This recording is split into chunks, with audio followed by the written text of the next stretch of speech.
मलकाजगिरी में वाक़ brown bear bakery के मालिकान की जानिब से सारिफिन में नाक़िस खाने की अशिया फराहम की जा रही हैं।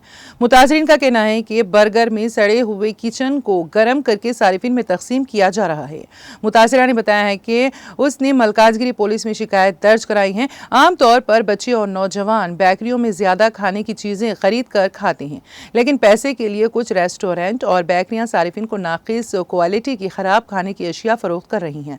GHMC के अहदेदारों को इन पर कड़ी नजर रखनी चाहिए, लेकिन वो इस जानिब लापरवाही का मुजाहरा कर रही हैं। नतीजतन होटल, बेकरियां और रेस्टोरेंट अवाम को ज़ाबितों की धज्जियां उड़ाते हुए खराब शुदा अशियाए खुर्दनूश फरोख्त कर रही हैं। बारिश का मौसम होने की वजह से ऐसी अशियाए खुर्दनूश खाने वाले बीमार पड़ रहे हैं। ग्राहकों ने मुतालिबा किया है कि अब भी GHMC के अहदेदारों ने रद्द-ए-अमल जाहिर करते हुए ऐसे होटलों, बेकरियों और रेस्टोरेंट पर छापे मारे। మల్కాజ్గిరిలో బ్రౌన్ బేర్ బేకరీలో నేను బర్గర్ తీసుకున్నాను. బర్గర్ తీసుకుంటే వాడు ఖరాబ్ అయింది ఇచ్చాడు. నాకు ఒకటే హాఫ్ అన్ అవర్ గ్యాప్లో నేను ఫస్ట్ చిన్న మినీ పిజ్జా అని చెప్పారు, అది తిన్నాను. అది తిన్న దాంట్లో ప్లాస్టిక్ది ఏదో తీగ వచ్చింది. నేను వాళ్ళకి వెళ్ళి అడిగాను, బ్రదర్ ఏంటి అని అంటే, సారీ సార్ అన్నందుకు ఫస్ట్ టైం వదిలేశాను. సరే ఇక అందరి దగ్గర తప్పులు అయిపోతాయి కానీ. సెకండ్ టైం నేను బర్గర్ తీసుకుంటే దాంట్లో మొత్తం చికెన్ ఖరాబ్ అయింది ఉంది. అసలు మా పాపకని నేను తీసుకెళ్ళాను, చికెన్ ఖరాబ్ అయింది ఉంది. మా పాపకి ఇప్పుడు ఇగో ఇది ఖరాబ్ అయిందండి. ఇప్పుడు నేను ఇది ఎవరికి చూపించుకోవాలి? నేను ఎవరి దగ్గరికి వెళ్తే నాకు న్యాయం అవుతుంది?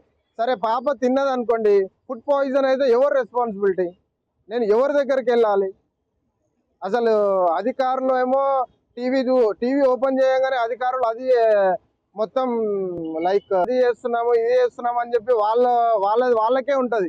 మరి ఈ మేడ్చల్ మల్కాజ్గిరిలో ఏం చేస్తున్నారో అధికారులకు అర్థం అవుతుందో లేదో అని చెప్పి నేను అనుకుంటున్నాను. మరి ఇంత పెద్ద నార్మల్ రేట్స్ కంటే హెవీ రేట్స్ పెట్టి పబ్లిక్ కి కొంచెంలో కొద్దో గొప్ప మంచి క్వాలిటీ ఇవ్వాలి కదా. ఇప్పుడు మంచి ఫుడ్ ఇవ్వాలి కదా.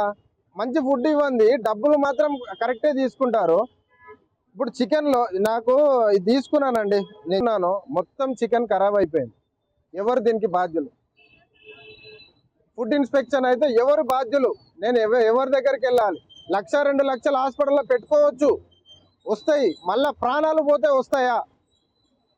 వెంటనే అధికారులు కొంచెం పట్టించుకోవాలని మనవి చేస్తున్నాం.